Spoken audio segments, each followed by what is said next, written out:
Graças a Deus, queridos. Então, estamos hoje já na segunda etapa da nossa série Relacionamento com Deus, falando sobre a amizade com Deus ou Deus como amigo. E hoje, dando seguimento ao mesmo tema da semana passada, nós vamos tratar especificamente sobre a questão da confiança, como essa confiança ela é desenvolvida, e nós vamos usar um personagem daqueles que nós tratamos a semana passada, que dentre eles nós citamos Abraão, que ele também foi tido como amigo de Deus. Nós colocamos Moisés, que Deus falava com ele face a face, como se fala com um amigo, e outras experiências que também vimos na própria palavra do Senhor. Então, hoje nós vamos dar continuidade a esse mesmo tema, com esse viés, o viés da confiança, da qual a gente precisa desenvolver de fato em nossos corações. Claro, a gente já tem desenvolvido alguma confiança através da própria palavra, né? Porque a Bíblia diz que a fé vem pelo ouvir, ouvir a palavra de Deus. Então, é dessa forma que a gente consegue realmente criar uma intimidade com o Senhor, uma confiança maior com Ele, tendo de fato essa amizade com Deus como algo factível, como algo que pode ser realizado. Então, nós vamos orar agora pedindo ao Senhor que fale aos nossos corações. Pai eterno, eu quero te apresentar, Senhor, nossas vidas nesse instante, Senhor. Queremos, nesse momento, ó Deus, colocar as nossas vidas, ó Deus, diante do teu altar, Senhor, e nos conectar ao trono da tua maravilhosa graça, Pai. Pedimos, ó Deus, que o Senhor retire de nós toda distração, toda inquietação, toda preocupação, Senhor, e nos permita nesse momento, ó Deus, sensibilizando os nossos ouvidos, ó Deus, e tocando a nossa fé, Pai eterno. Te pedimos, ó Deus, que o Senhor feche as portas, ó Deus, de qualquer tipo de problema, de circunstância que venha tentar atravessar esse nosso encontro virtual nessa noite. Pedimos a Deus que o Senhor fale conosco, Senhor, pelos caminhos da tua palavra, e, ó Deus, nos dando entendimento, Senhor, e que esse entendimento seja aplicável de uma maneira muito prática, Senhor, e profunda, em que nós podemos experimentar, Senhor, qualidade de relacionamento contigo, Senhor. É isso que nós te pedimos, ó Deus, e cremos que é a tua vontade, segundo o nome do Senhor Jesus. Assim oramos e agradecemos. Amém. Amém. Muito bem, queridos, nós estamos agora nesse instante com 10 pessoas, acredito que outras pessoas poderão se despertar, mas se não, nós temos a ferramenta que já está disponível já nesse momento em gravação para que outras pessoas possam acompanhar esse estudo logo em seguida. Então, nós estamos nessa série de relacionamento com Deus, nós estamos tratando de 3 níveis de qualidade de oração. Nós trabalhamos logo no início sobre a questão do temor. No nível 2, nós falamos sobre confiança, e nós ainda trataremos na próxima semana mais uma etapa do nível 2 de confiança, que será a oração de quem confia em Deus.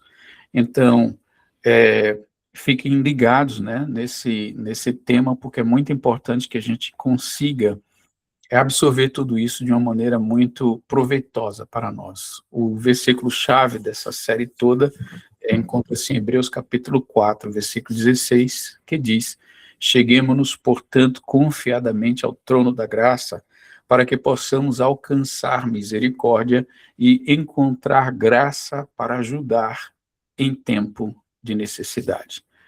E também há vamos dizer, uma frase, né, um moto, né, dessa série, que é: quanto mais nos aproximamos de Deus, mais nossa oração deixa de ser apenas formal e se torna um relacionamento vivo com o Senhor. Então, nós vamos trabalhar agora sobre uma pequena revisão do que tratamos semana passada, para poder pegar esse fio, essa ponta que ficou na semana passada, e já abrir a nossa discussão desse ponto agora. Primeiro, nós vamos falar que o verdadeiro amigo também serve, né? Em João 13, 14 e 15, Jesus lava os pés dos discípulos. A gente achou, nessa passagem, quem já leu ela, pode ter achado estranho o que Jesus fez, que ele amarrou a sua túnica na cintura, ele ficou somente com aquilo ali, como se fosse uma roupa íntima, e ali ele fez um papel de servo mesmo, que só os servos lavavam os pés daqueles que eram convidados. E Pedro achou isso um absurdo, de forma que quando Jesus começou a ir lavando um por um, ele mesmo se colocou na condição de humilde, ao menos querendo rejeitar o Senhor, né? Senhor, de maneira nenhuma, tu não vai fazer isso comigo. Então Jesus falou, Pedro, se eu não lavar os teus pés, tu não tem parte para comigo. Aí Pedro achou em choque essa declaração de Jesus e disse, Senhor, se for assim, então lave meu pé, lave minhas mãos, lave minha cabeça, ou seja, me dá um banho por completo. Jesus disse, não, vocês já estão limpos pela palavra que vos tenho dado, vou apenas lavar os pés, você não vai entender agora, mas entenderá depois. E mais tarde Jesus procura saber se eles entenderam e tem uma lição nisso. Então a amizade com Deus não elimina o serviço, mas ela transforma o serviço em expressão de amor. Pega isso daí, porque nós vamos trabalhar nisso agora. O nível mais alto não é deixar de servir, é servir com entendimento. Aí a gente vai fazer duas etapas, uma dicotomia, né? Um passado e um presente. O passado a gente diz, eu faço porque eu tenho que fazer. Onde a gente se vê na desculpa da rotina, mas agora, no entendimento que estamos aprendendo, eu faço porque amo e entendo o coração de Deus. Aqui existe uma qualidade de serviço. Aqui existe agora um compromisso.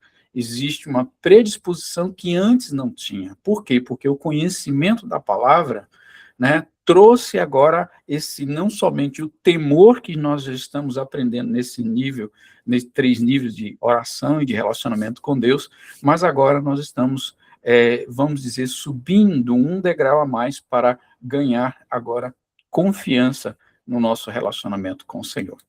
Então, queridos, contextualizando o serviço e expressão, aprendemos na semana passada que devemos fazer a obra não para cumprir tarefa, mas para que se tornasse uma expressão de amor e entendimento. Aí eu faço essa pergunta para todos, comecem a abrir seus microfones, que eu queria que você desse um ponto, porque depois desse momento, aí a gente só vai atender, né, algum tipo de pergunta, se houver realmente uma pergunta a ser feita. Nós vamos trabalhar hoje cumprindo um material que ele é um pouquinho denso, tá bom? Então, como podemos desenvolver isso na prática em um contexto comunitário? Como é que a gente pode, no nosso contexto como igreja, como comunidade reunida, como podemos apresentar o nosso serviço e esse serviço ser uma expressão de amor? Abra seu microfone e comece a falar, na sua própria opinião.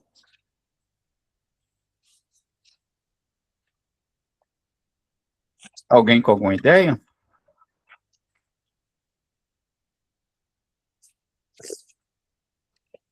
Eu acho que, assim, voluntariado, amor, serviço, mas com a consciência bem de que a obra é do Espírito Santo, né? Porque às vezes a gente vê uma pessoa e não é por muito falar que a pessoa vai se convencer se não for o Espírito Santo, né? Então, assim, fazer uma parte de acolhimento discreto, mas entregar o Espírito Santo, que é aquele que convence, que muitas vezes a pessoa está no nosso meio e ela vive uma vida pecaminosa, mas ela se agrega, a gente tem que acolher, mas não é por isso que a gente vai concordar, não é? Com um comportamento ruim, mas nossa obrigação é de estar ali intercedendo que o Espírito Santo faça a obra, mesmo que essa pessoa não nos representa pelo comportamento que ela tem fora da igreja, mas nosso papel de alegria, de acolher, de estar junto, tipo assim. Essa parte, ela apresenta aquilo como se, por exemplo, qual é a fachada que nós conseguimos apresentar às outras pessoas quando estamos tratando a respeito disso, né? Mas o que seria bem prático a esse respeito, no nosso contexto comunitário, serviço com expressão de amor. Qual a necessidade que nós temos e como essa necessidade pode ser cumprida? Rosângela levantou a mão. Pode falar, Rosa. respondendo também a sua pergunta, porque como o senhor havia dito antes, quando nós somos salvos, né, muitas pessoas são salvos e acham assim, eu fui salvo, está tudo bem. Mas, na verdade, você é salvo, a graça do Senhor te alcançou, e você é salvo para um propósito. Então, o nosso propósito é louvar ao Senhor, obedecer e servir, assim como Jesus fez, como o senhor mesmo disse antes. Então, a gente também não pode estar fazendo essa obra do serviço de maneira errada, porque muitos servem no corpo de Cristo porque vê o outro irmão servir, aí acha bonito, aí também, eu também quero, né, estar ali, né, nos, como é que fala, nos flashes, né, então, vai servir com um propósito errado, porque o nosso propósito de servir é para agradar ao Senhor e para que a obra dele cresça. É o amor, né, que Jesus fez por nós, nós vamos demonstrar esse amor que ele fez por nós, esse preço que ele pagou, é servindo. É uma das maneiras que nós temos de demonstrar o nosso amor por ele e o nosso agradecimento pela salvação, né, é o mínimo. Perfeito. Sim. Alguém mais gostaria de acrescentar alguma coisa a esse ponto? Pode falar, Elvis. Ok. Assim, se a gente for reparar o Evangelho, Jesus veio aqui na Terra e teve o sacrifício e morreu na cruz para salvar a humanidade, limpando os nossos pecados. Se a gente for olhar para o Evangelho, ele fez isso na função e a palavra hoje chegou e alcançou nós. Nós estamos aqui, a palavra chegou até nós fomos alcançados. Então, eu me sinto como que, meio que na obrigação, fazendo por amor, mas por obrigação. Eu não posso ser egoísta. A palavra não pode morrer em mim. Eu tenho uma obrigação, eu tenho um dever, eu tenho uma tarefa a ser feita. Essa tarefa é o quê? Sempre que der oportunidade, se eu encontrei com uma pessoa, você fala a palavra para ela, você fala de Jesus para ela. Jesus, o próprio Senhor, falou que veio para servir, como foi dito aí. Ele veio e lavou os pés dos discípulos lá. E o que sobra para a gente? Nós que não somos nada. A gente não é nada. O nosso dever é servir. O nosso dever é passar a palavra em diante. Passar a palavra de transformação. A gente não pode deixar que a palavra fique somente. A gente não pode ser egoísta em deixar somente a palavra fica com a gente, vamos dizer assim. É nosso dever. Muito bem. Isso faz lembrar também de um versículo lá em Filipenses capítulo 2, né? A partir do versículo 5 em diante, tem uma palavra assim, né? Irmãos, tenhais o mesmo sentimento que houve em Cristo Jesus, que sendo ele Deus, não usurpou querer ser igual a Deus, coisa que se devia ferrar, mas antes ele humilhou-se a si mesmo, tomando a forma de servo e achado na figura humana, ele tornou-se obediente. E como é que ele, né, serviu, né, humilhou-se a si mesmo. O que é humilhar-se a si mesmo? Tornando-se obediente, né, esvaziando-se a si mesmo, achado nessa figura humana. E diz a Bíblia que ele se tornou obediente até a morte, morte de cruz, pelo qual Deus o exaltou e lhe deu o nome acima de todo nome. Então, queridos, quando a gente vê o exemplo de Jesus, de ele se esvaziar, sendo ele Deus, quem somos nós para nos enchermos? Então, muitas vezes, a gente entende que quando estamos em comunidade, nós devemos servir uns aos outros, porque essa expressão de amor em servir uns aos outros, estaremos servindo aquele que nos serviu. Porque quando ele disse, Jesus colocou, ele disse, assim eu fiz isso com vocês, vocês devem fazer isso com cada um de vós. Então, esse negócio de lavar os pés, né, e naquele tempo, isso tinha um significado muito grande, e eu tentava entender se isso era algo profético, não, era a coisa mais simples que tem, Jesus estava ensinando humildade. Então, o ponto que a gente passa a aprender ali é porque, por exemplo, naquela época, pouco existia calçamento, então, todas as terras eram de chão, de poeira batido, então os pés ficavam muito sujos, né? Então, quando se chegava em um lugar, era um costume natural lavar os pés antes de receber a pessoa dentro da casa, que muitas vezes aquela casa já era trabalhada, né, já tinha feito uma espécie de piso diferenciado, e aquilo ali, para não contrair nem coisa de fora, eles faziam esse tipo de trabalho, né? Então tinha um servo preparado, separado, e permitir que essa pessoa chegasse e entrasse em casa. Pois bem, queridos, então vamos perceber algo que está aqui. Olha só, como é um exemplo, como devemos desenvolver isso na prática? Recolher o prato e jogar no lixo, limpar a sujeira que você faz ou fez, e até a do outro, recolher o lixo, organizar o material, pôr em ordem o que não encontrou em ordem, se disponibilizar, ajudar quem precisa de ajuda. O movimento em conjunto se torna rápido, eficaz e digno de apreciação. É natural a gente perceber, por exemplo, isso como os americanos fazem, né? Eles se reúnem, fazem todo o trabalho e não precisa se pedir, todo mundo vem naturalmente, cada um pega o seu próprio prato, não espera que alguém vá pegar o seu prato para poder jogar no lixo. Você já pega o seu prato e você já joga no lixo, já está contribuindo com aquilo ali. Depois que você fez isso, vê outras pessoas que ali tem outros pratos ali, que não pegou, talvez porque esteja ali em uma conversa, né, importante, mas o relógio está marcando que você tem compromisso, alguma coisa, você já antecipa a sua parte. Você chega lá, posso pegar o prato de vocês? Oh, sim, muito obrigado. Então, essa amabilidade é uma expressão de amor. Isso é um serviço também, né? Um serviço muito simples, é uma forma de você se apresentar educadamente, né, como alguém que já foi transformado e foi tocado, né, por esse exemplo de Jesus de lavar os pés, que é essa humildade.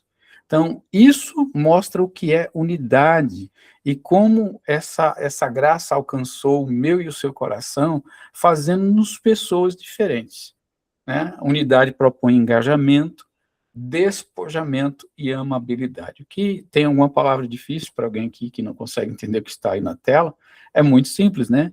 Engajar, tá, estou ali, conte comigo, vamos lá. Despojamento, estou pronto para qualquer coisa, o que vier, manda para mim. Não, estou precisando fazer um trabalho sujo ali, o que é limpar o banheiro. Tem problema. Eu digo, pode contar comigo, isso é despojamento. E amabilidade é você fazer tudo ainda com o coração cheio de alegria, eu estou servindo ao Senhor. É isso que a Bíblia nos ensina. Então, contextualizar a amizade com o Senhor não é só simplesmente estar aqui dentro da casa do Senhor, botar as mãozinhas juntos, orar, a gente ter o nosso rito evangélico, né,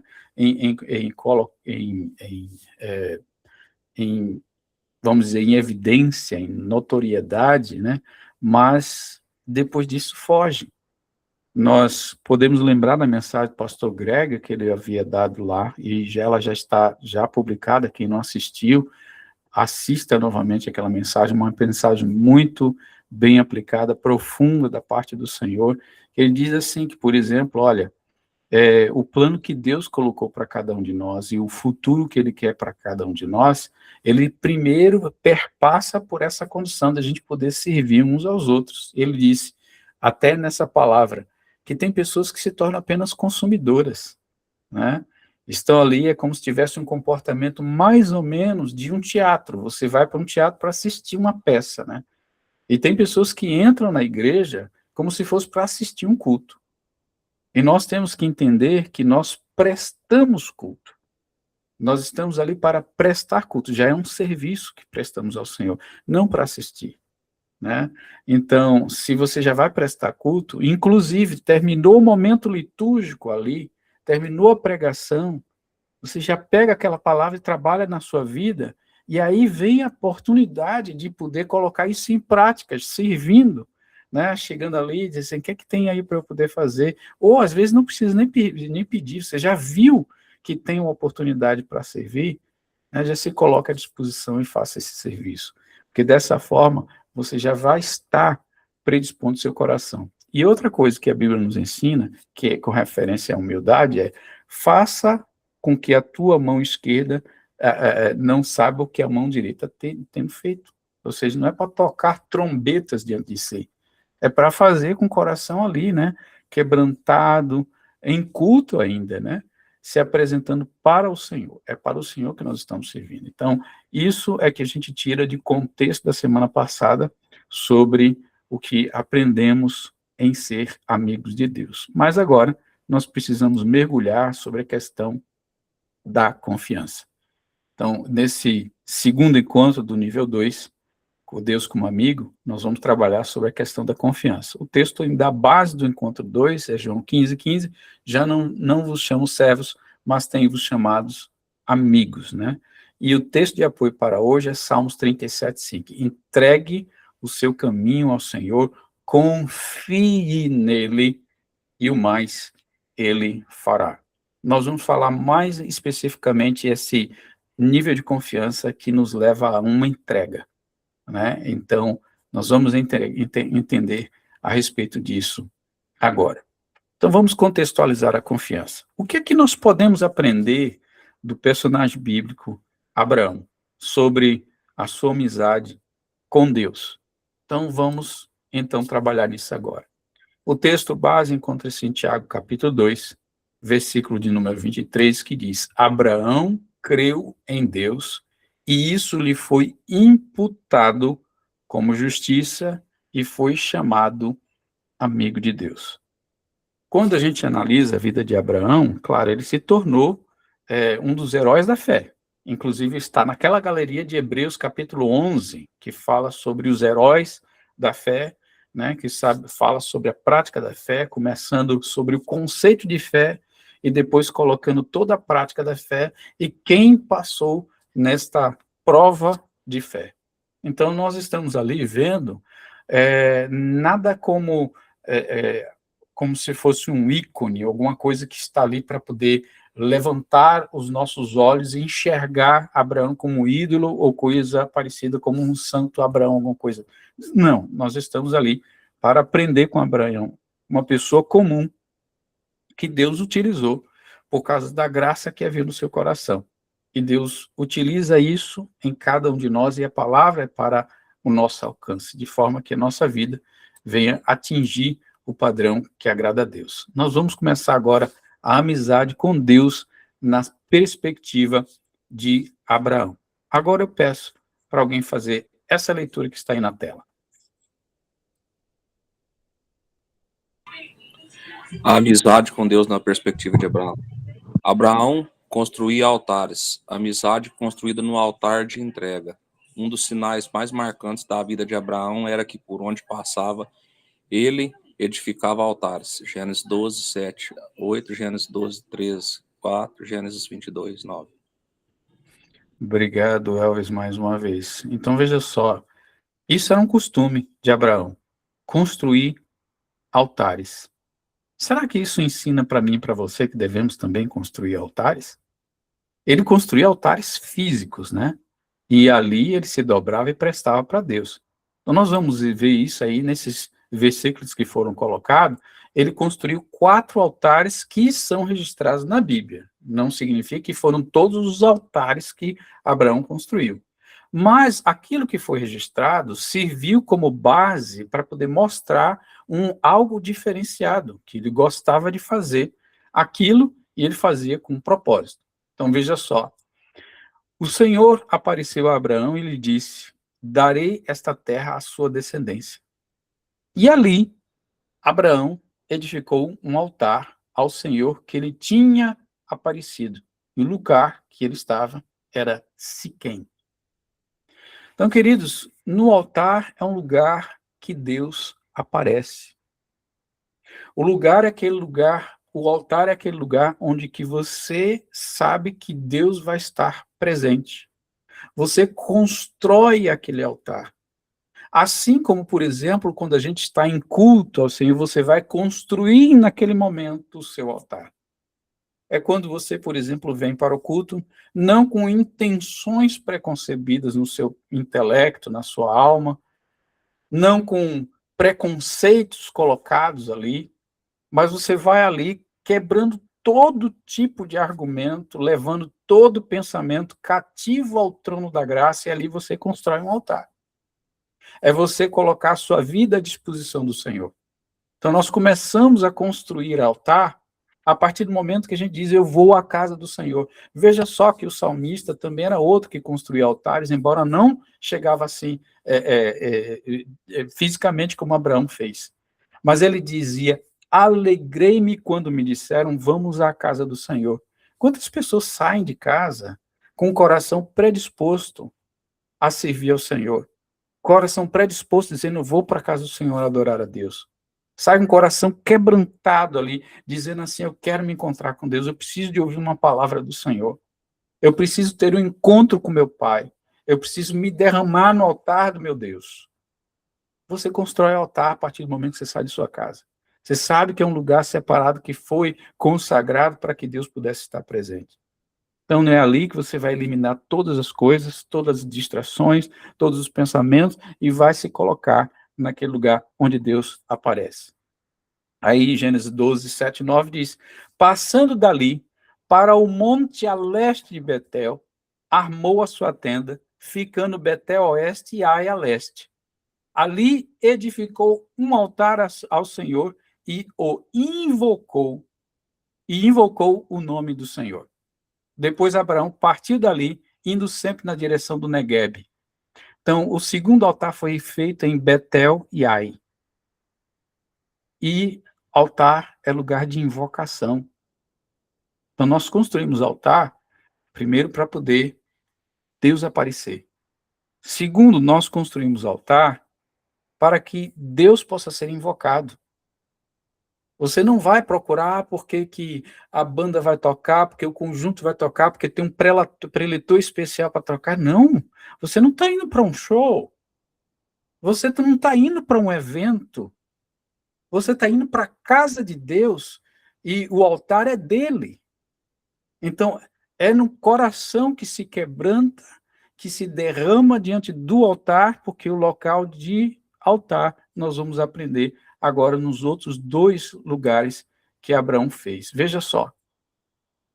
Gênesis 13, 4 diz que até o lugar do altar que anteriormente tinha feito, ou seja, ele ainda voltou ao mesmo lugar que ele já tinha construído, e ali Abraão invocou o nome do Senhor. Entendo? É uma coisa que a gente percebe que ele volta a invocar o Senhor. Então, isso reitera que o altar é lugar de invocação. Aí vem o terceiro lugar.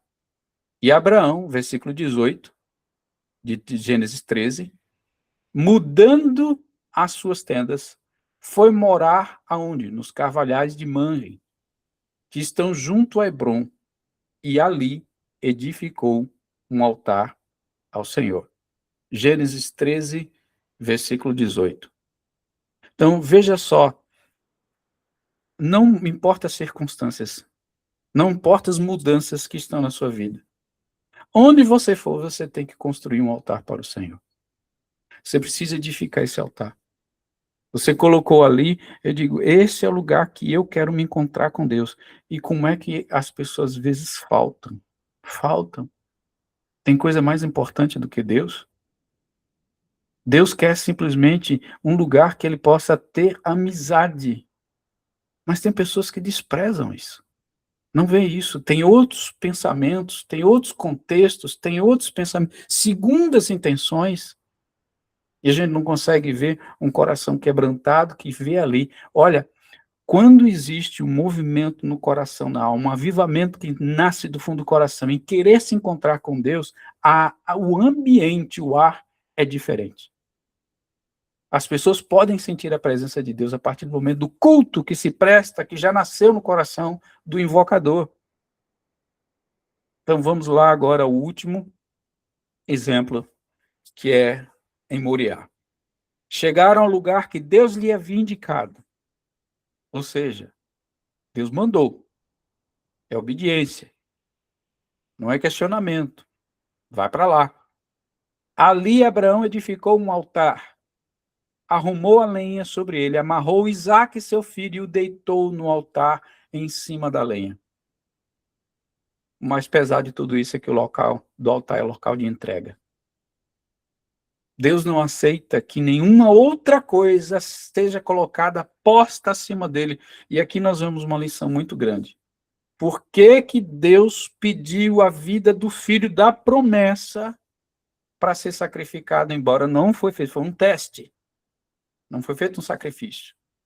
Porque Abraão tinha parado. Se você for analisar de Gênesis 13, que foi o último ponto, até Gênesis 22, passaram-se muitos anos. E Abraão não tinha edificado mais altar. Deus estava com saudade. O amigo de lá de cima dizendo assim, peraí, eu quero mais amizade, por que está acontecendo? Se é que eu sou eterno e tenho falta do meu povo, que não é eterno, mas é finito, peraí, o que está havendo? Tem alguma coisa no meu lugar? Tem alguma coisa mais importante do que eu? E aí Deus percebeu que Isaac tinha se tornado como se fosse um Deus para Abraão. Rapaz que pega uns filhos e começa a colocar os filhos mais altos do que Deus. Rapaz que pega uns filhos que só faltam enfeitar o filho e botar ele de ouro pronto, preparado em algum lugar, e Deus vai mandar sacrificar. Que tem pessoas que podem deixar de ir para a casa do Senhor por causa de filhos. Tem coisas que vão cruzar o caminho e Deus vai pedir sacrifício, sim, porque é no altar que se entrega. Não existe nada mais importante do que o Senhor na vida de quem quer que seja. E Deus é ciumento. Ele pede. Então, altar é lugar onde Deus aparece, é um lugar onde Deus é invocado, é também um lugar de entrega. Nós precisamos aprender isso com Abraão. Essa amizade, essa confiança precisa acontecer. Então, mas o altar nunca foi um lugar de exibição. Porque a gente pensa, né? Abraão foi um ícone, foi um mártir da fé, né? Está em evidência. Nossa, se eu tivesse a fé de Abraão, alguma coisa assim. Só que ele não colocou isso para exibir. Ele foi um lugar de sacrifício, de rendição, de morte do eu. Isso revela um princípio poderoso. A amizade com Deus não é construída na plataforma, mas no altar. Às vezes a gente quer disputar com o Senhor. Um espírito de soberba que vem e entrega, invade a vida de algumas pessoas, né, que chega querendo tomar o ambiente. E às vezes, se a gente parar para poder analisar esse tipo de situação, isso ocorre em todos os lugares. Em todos os lugares. E essa motivação é uma motivação que saiu lá nos céus. Antes de Satanás, Lúcifer, ser expulso dos céus, porque ele quis, vou fazer o meu trono mais alto do que o de Deus. E aí, quem não vigia, não está fazendo culto ao Senhor, não está se colocando diante dele, Satanás sabe. Ele diz assim, opa! Né? A Bíblia diz que Satanás anda de redor, bramando com o leão, buscando a quem possa tragar. E busca uma oportunidade que essa pessoa esteja assim, variando, né? Sem nenhuma coisa. Opa, essa pessoa está vulnerável. E agora entra, vou colocar um desejo. Opa, mas você é muito inteligente, você é muito cheio disso, você tem muito talento, você é melhor do que ele, você é melhor do que ela. Ah, não, peraí. Então a gente percebe o que é que Satanás está fazendo quando quem não se coloca diante do Senhor em quebrantamento, em morte do eu, em rendição, em se tornar como sacrifício vivo. Deus pede isso daí. Muito bem, qual é a aplicação espiritual? Não existe intimidade com Deus sem renúncia, não existe amizade com Deus sem entrega, não existe confiança sem sacrifício. Abraão não apenas falava com Deus, ele se entregava a Deus. Olha o salmo que a gente usou no início, né? Entrega o teu caminho ao Senhor, confia nele, e o mais ele fará. Gente, quem prometeu essa palavra para ser transmitida para nós, o mais ele fará, ele pode todas as coisas. Ele não tem que ter medo de nada. Ah, mas se eu não fizer, então você está querendo dizer que é melhor do que Deus? Se eu não fizer, ninguém faz. Se eu não fizer, não vai acontecer isso. Oxe, faça a prova. Coloque Deus para resolver tal coisa. Então vamos adiante, queridos.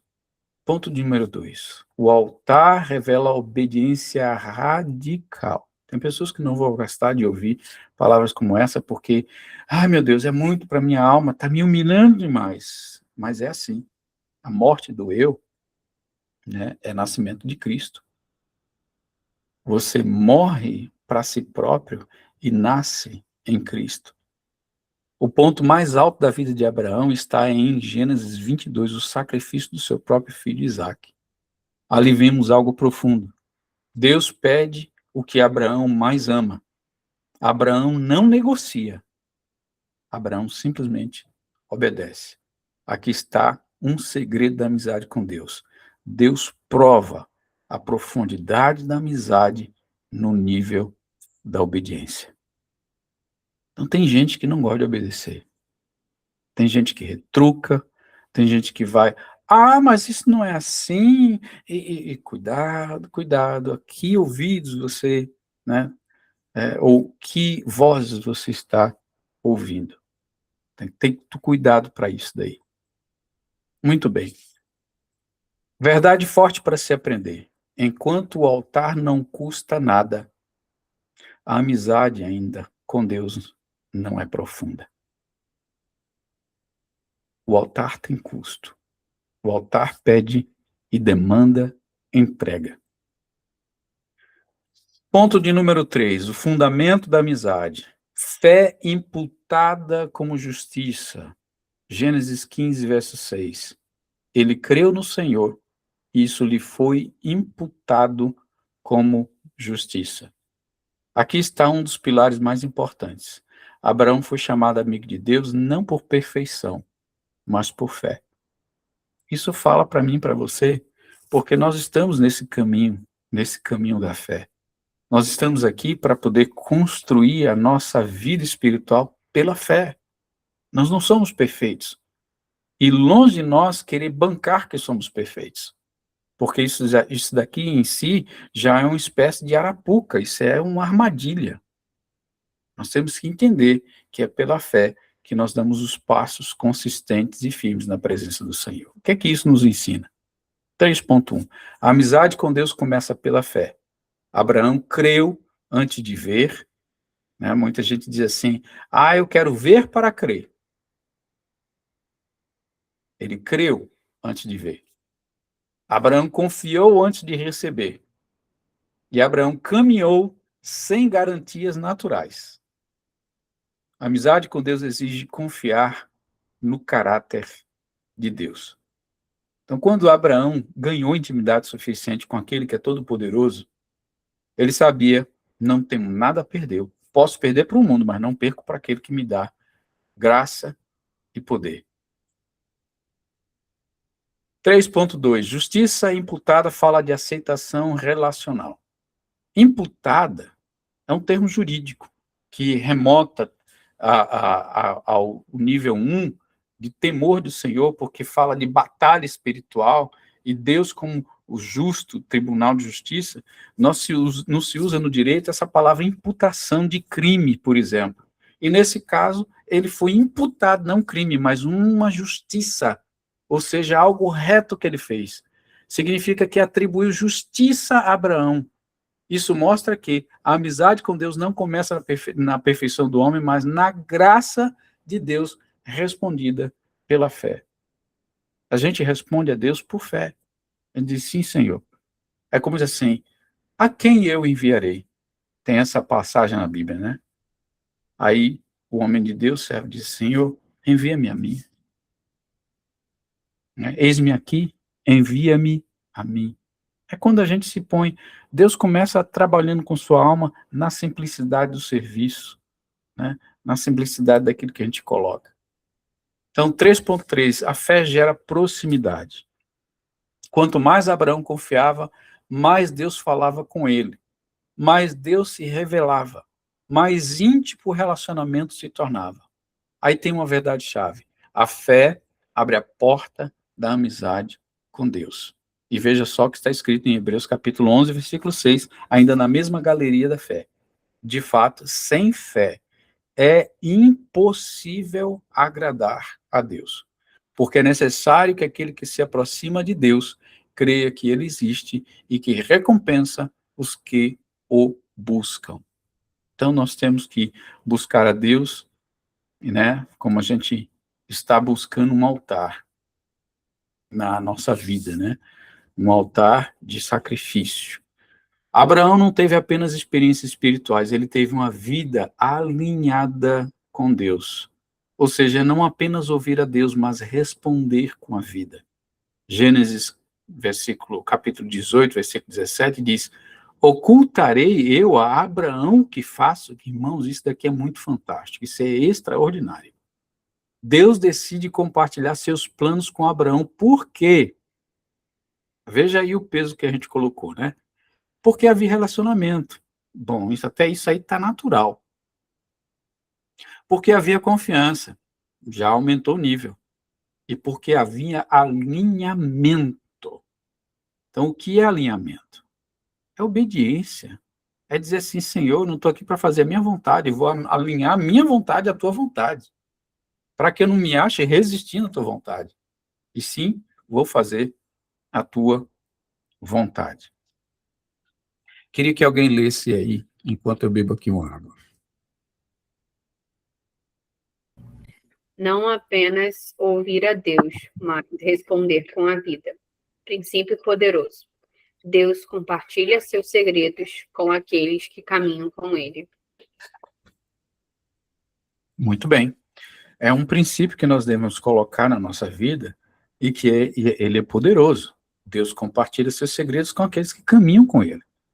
Olha, se você vê uma pessoa que não está alinhada de acordo com a palavra, né, não demonstra estar alinhado, né, a gente percebe que, por exemplo, os caminhos divergem daquilo que se testemunha, e por isso que tem que deixar para a gente entender que testemunho é aquilo que, por exemplo, é visível, mas é também compatível com o que se ouve e vê nas Escrituras, que chama-se alinhamento. Então, quando a gente vê a pessoa obedecendo a Deus, está alinhada, sim, agora o testemunho se torna verdadeiro. Não se torna apenas uma, vamos dizer, uma narrativa que a pessoa criou, uma coisa que é tipo assim, uma fantasia. Eu quero viver essa realidade, mas essa realidade ainda não é minha realidade. Não faz parte do meu contexto. Claro que a gente está vivendo em um período de transformação e que, em primeiro, você trabalha numa parte profética, em que você também profetiza que você há de fazer, mas se não houver alinhamento, isso nunca vai acontecer. Esse testemunho não vai ser real. Então, quando é que haverá de ser? Esse é que é o ponto principal. Então, nós vamos concluir, queridos. Veja só. Abraão nos ensina que a amizade com Deus envolve 3 pilares. Altar, que significa entrega ou rendição. Obediência, que é alinhamento com Deus. E fé, confiança absoluta no caráter de Deus. Então aí nós vemos, Abraão nos ensina que a amizade com Deus não é um título que recebemos, mas um relacionamento que construímos pela fé, pela obediência e pelo altar. Queridos, a gente conclui esse material agora. A gente gostaria agora só apenas de fazer algumas finalizações com seus comentários. O que é que você viu nesse material? O que ele tocou? O que é que ele chamou a tua atenção? Cada um talvez tenha uma experiência diferente para poder falar, e a gente quer abrir esse espaço agora para você dizer sobre essa experiência. O que é que mais te marcou nessa passagem? Se você anotou tudo, né? Que é bom você anotar para poder se alinhar com Deus. Abra seus microfones e fale ou levante a mão, conforme queira.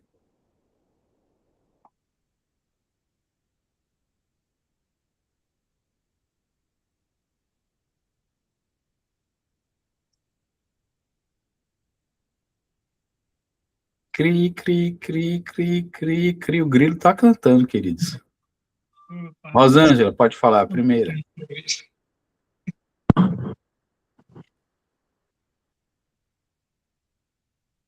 Rosângela, seu microfone está desligado. Desculpa, pastor. Vou ser bem breve. Um dos pontos assim que me marca no estudo que gira em torno de obediência, né? porque eu gosto muito daquele versículo que diz: aquele que me ama é o que me obedece. Então, eu costumo viver muito nesse versículo, porque a nossa obediência é o fator fundamental para a gente poder criar os nossos altares, né?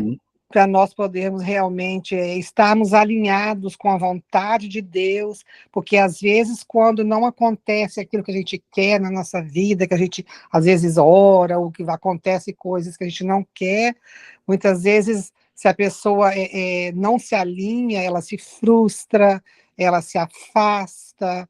Então, nós criarmos os nossos altares, né, em obediência ao Senhor, e a humildade, né, que é um dos termos que também o senhor está colocando ali, é nós servirmos ao Senhor com alegria e com humildade. Eu acho que tudo isso faz a diferença na vida das pessoas que estão ao nosso redor e, primeiro, na nossa vida, né? Perfeito. Amém. Glória a Deus. Alguém mais quer falar alguma coisa? Qual foi o verso que mexeu com você? Ou o slide, ou o ponto que tocou a sua vida?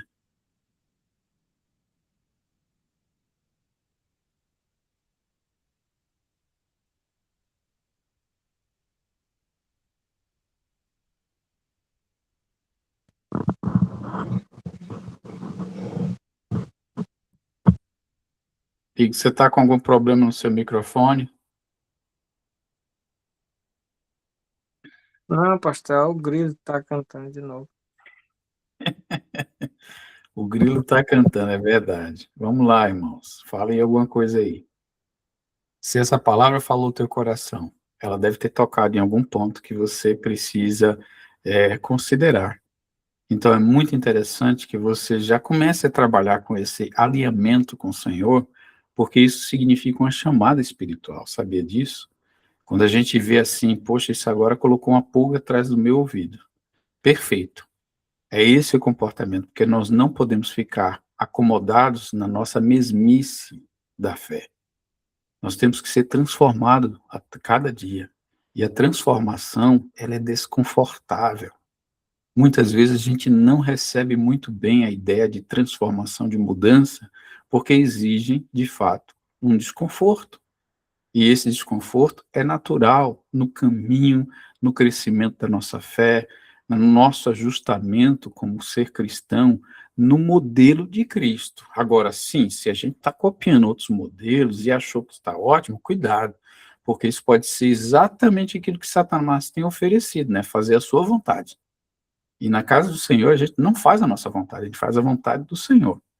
Então, é muito importante a gente entender isso, colocar isso de uma maneira funcional e prática na nossa vida, para que a gente possa estar vivendo o melhor de Deus, né? Experimentando a perfeita vontade do Senhor, conforme lá Romanos capítulo 12. Ou seja, temos que transformar nossa mente. Esse é o ponto. Amém? Muito bem. Se não havendo mais ninguém, né, nós vamos orar, encerrando o nosso estudo dessa noite, já lembrando que na próxima semana a gente tem esse mesmo material, que é o nível número 2, mas nós vamos trabalhar sobre o contexto da oração de quem confia em Deus, né? E nós vamos aprender no exemplo, não de Abraão agora, porque a gente já tem esse exemplo para levar, mas vai ser o ensinamento de Cristo diretamente que deu ensejo a esse ponto da amizade com Deus. Amém? Claudete, por gentileza, encerra-nos em oração. Senhor Jesus, obrigada, Pai, por esta noite, por esse estudo, Pai, pelos ensinamentos, Senhor, que nos fortalece na nossa fé, no objetivo que temos, Senhor, de seguir adiante, te servindo com alegria, Senhor, olhando para o Senhor, que é o autor da nossa fé, Pai. Obrigada, Senhor, pelas palavras que foram ditas aqui, Senhor, pelos versos, Senhor, pelos slides, que essas letras, essas palavras tomem a proporção, Senhor, na nossa alma, no nosso coração, de entendimento, Senhor, para que haja aprendizagem, Senhor. e a partir daí haja prática no que o Senhor quer que façamos, servamos com alegria para Ti, Senhor. Abençoa cada irmão aqui, cada família, que a Tua palavra, Senhor, continue sendo a lâmpada para os nossos pés e a luz para os nossos caminhos, Senhor. Obrigada, Senhor. Em nome de Jesus, te agradecemos. Amém. Amém, queridos. Que Deus abençoe a todos. Tenha uma semana feliz, abençoada, em alinhamento com a vontade do Senhor. Que Deus te guarde e te proteja de todas as coisas. Amém? Que Deus abençoe a todos. Boa noite, a paz do Senhor para todos. Boa noite, a paz. Boa noite. Boa noite. Boa noite a todos. Boa noite, James. Boa noite. Boa noite. Boa noite, Elvis, Dani. Boa noite. Boa noite. Tchau.